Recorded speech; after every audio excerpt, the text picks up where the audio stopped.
এখন আপনারা যে মামুনকে দেখতে পাচ্ছেন, আমি খুব গর্ব নিয়ে বলতে পারি যে এই মামুনকে আমি ক্রিয়েট করেছি। মামুনের সোশ্যাল মিডিয়াতে তার পেজ ভ্যালু একটা ছিল কিন্তু সেটা এই স্টেজে ছিল না। সেটা যেই স্টেজে ছিল সেটা সবাই জানে। রাস্তাঘাটে মার খাইতো,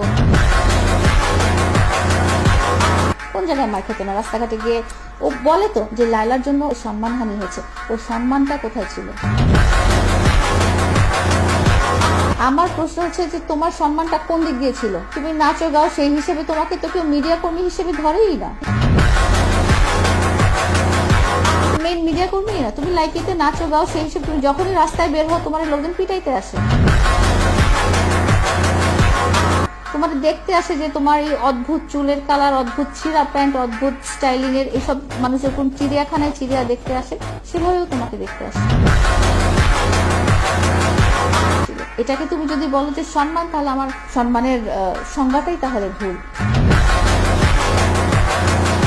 সম্মান চলে যেতে হলে আগে তো সম্মান থাকতে হবে। তোমাকে সামনাসামনি মামুন ভাই একটা সেলফি, ওই বানরের সাথে যে একটা সেলফি তুলে মানুষজন চিড়িয়াখানায় তুলেন না আপনারা, ওইটাও কিন্তু তুলে, তাহলে কি বানরের একটা সম্মান হয়ে গেল?